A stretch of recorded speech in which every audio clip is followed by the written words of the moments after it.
Ever since I started gardening, I've gone hard on zinnias.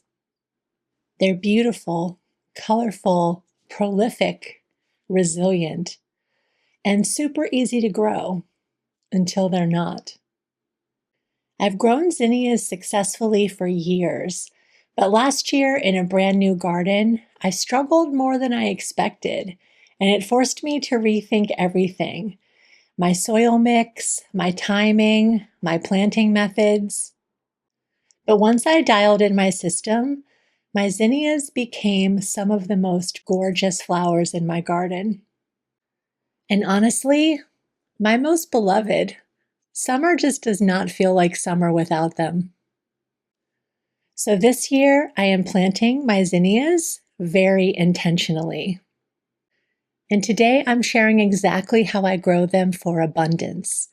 From the varieties I choose, both sturdy workhorses and special weirdos, the conditions they thrive in, how I use succession planting to shape my seasonal color palette and also fight disease, and how I plan to keep them blooming all season long. But here's the thing, not all zinnias are created equal, so let me start by showing you some of my very favorite varieties to grow for cut flowers. Let's start with the true workhorses, the varieties bred for big blooms, disease resistance, and productivity. The gold standard here is Bennery's Giant. If you're new to growing zinnias for cut flowers, I would start with these. They're enormous, about the size of my hand, and incredibly prolific. And they come in a great variety of colors. In the spring, I especially love the bright pink and the coral. And as the season goes on, I start to get more into the purples and wines. Next, we have some smaller little cutie varieties that absolutely pump out the blooms all season. The Oklahomas are almost spherical with layers and layers of petals. And Cinderellas have tufted pom-pommy middles. They also come in a lovely shade range, including some really nice soft colors. Another modern staple is the Queenie series. These have become favorites of cut flower growers everywhere, and with good reason.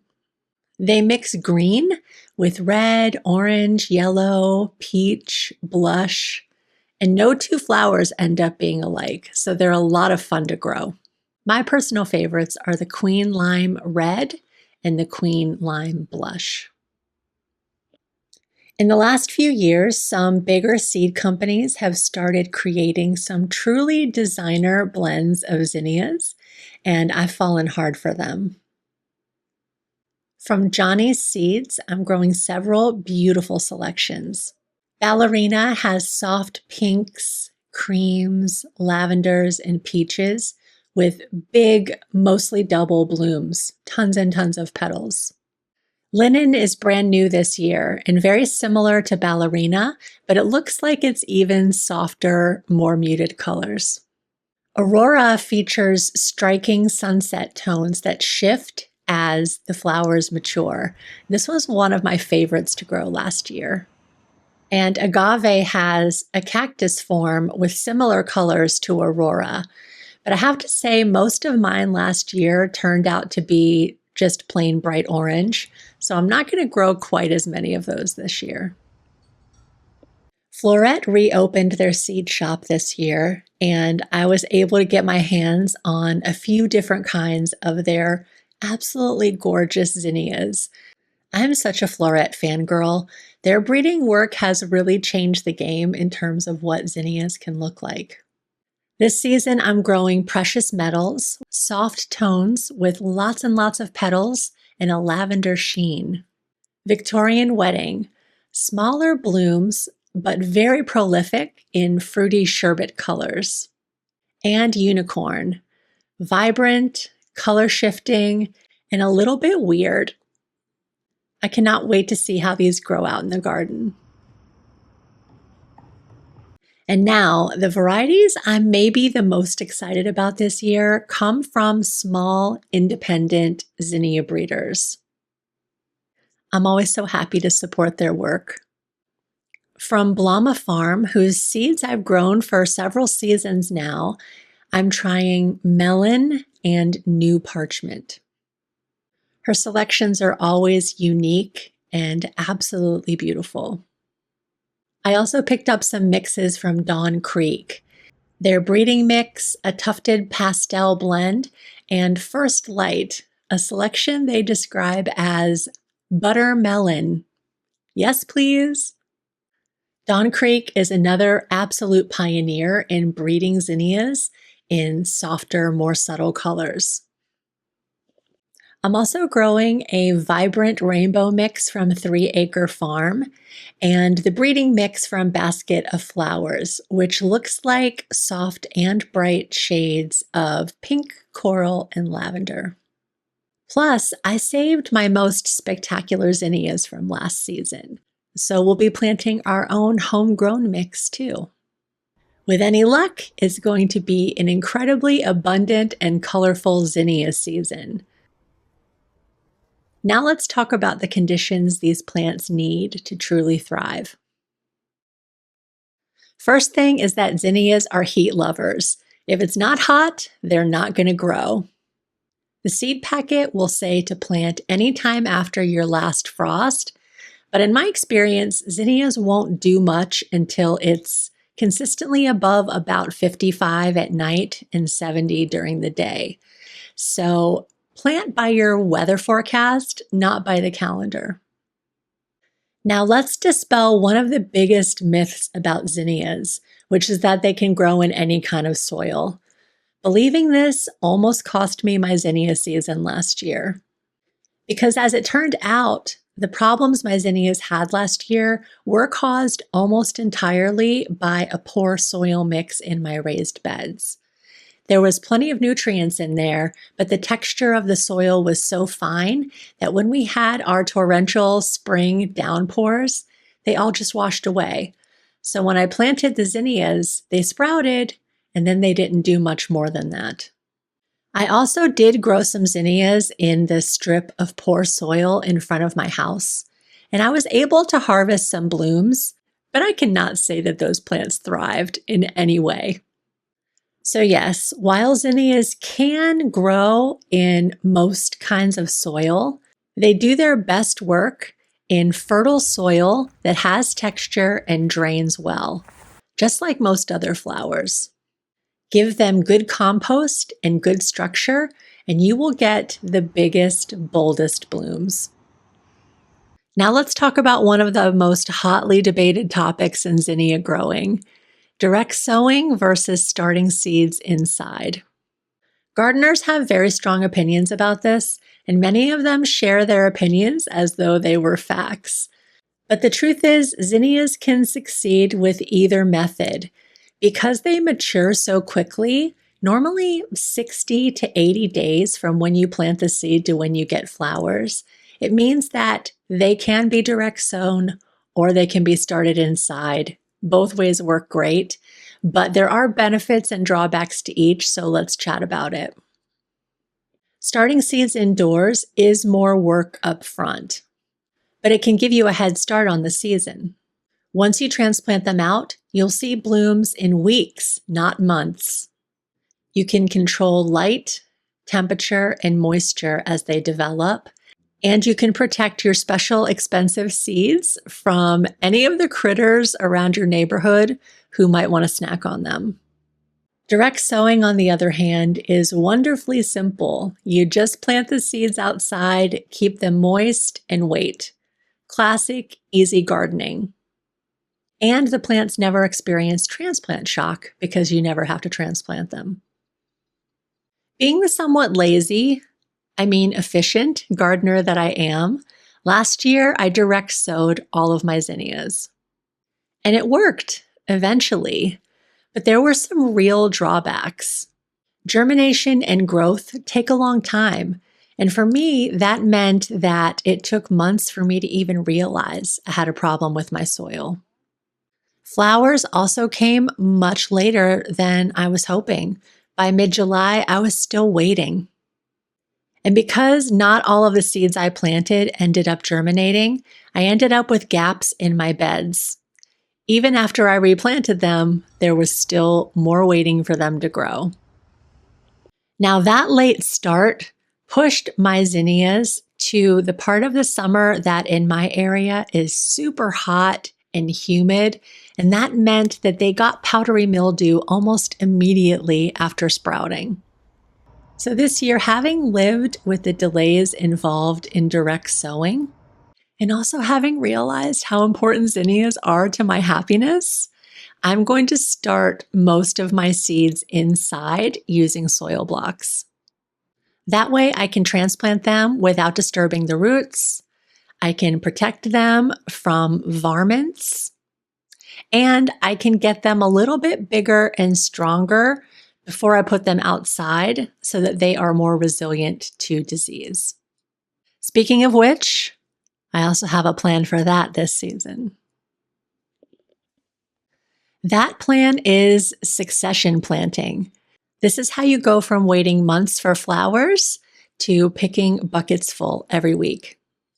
Instead of sowing all of your zinnia seeds at once, you plant new batches every couple of weeks. This spreads out your bloom times, so as one batch is slowing down, another is just getting started. The result is a garden that stays colorful and productive all season long. Succession planting solves many problems at once. So this year I'm planning multiple successions from the very beginning, because as the season goes on, I definitely expect that some plants will fade, some plants will become diseased, and they will need to be replaced. So instead of getting mad about it, I'm planning for it. The first flush of blooms off a new plant has the biggest, fluffiest flowers anyway, so succession planting lets us experience that first flush over and over again.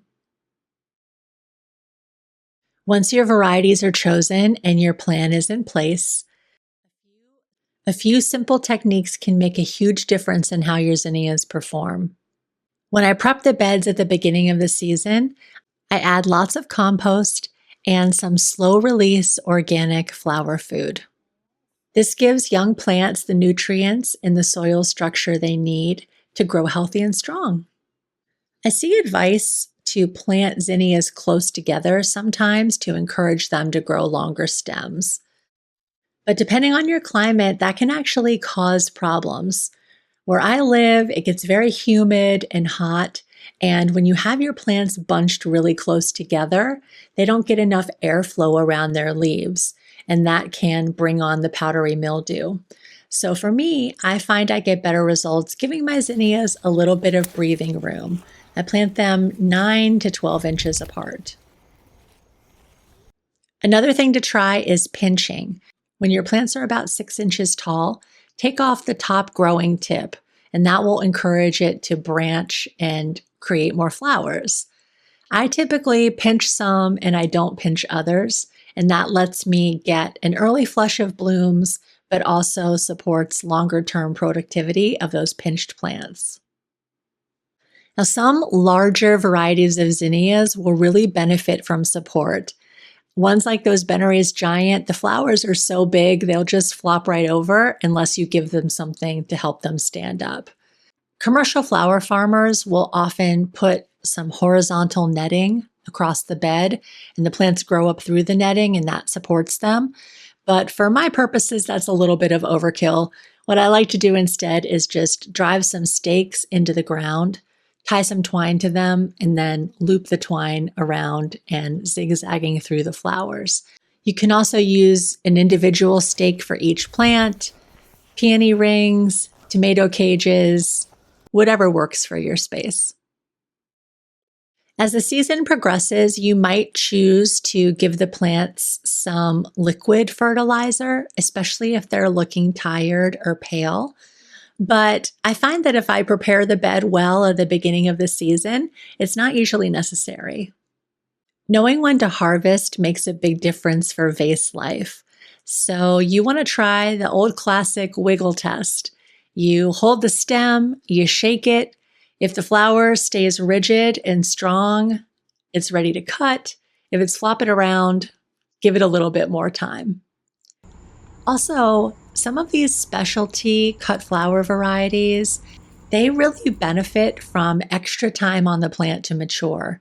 They will continue to put out more and more petals, and those petals can sometimes even change color when you leave them on the plant for a while. So give them a little bit more time and see how they develop. If there are a lot of little green petals in the middle of the flower that have not opened yet, that's how you know there's more petals to come and you should give it some more time. When you do harvest, don't be afraid to cut deep into the plant. That encourages more side shoots and more branching, which will give you more flowers. Zinnias really are one of those plants that the more you harvest them, the more they give you. So don't be afraid to go hard. But the real magic of zinnias is not just how many beautiful flowers they give you, is how they can help you shape the mood of your garden over the course of the season. And that's one of my favorite things about succession planting. It lets me design the garden not only in space, but in time. Instead of planting all the same colors at once, I like to think about how the mood of the garden will evolve with the season. Early summer feels soft and fresh. And by fall, I'm ready for richness and drama. Because zinnias grow so fast and come in so many different colors, they can really provide the backbone for this kind of seasonal storytelling. In my earliest successions, I want to lead towards gentle tones: corals, creams, butter yellows, soft pinks.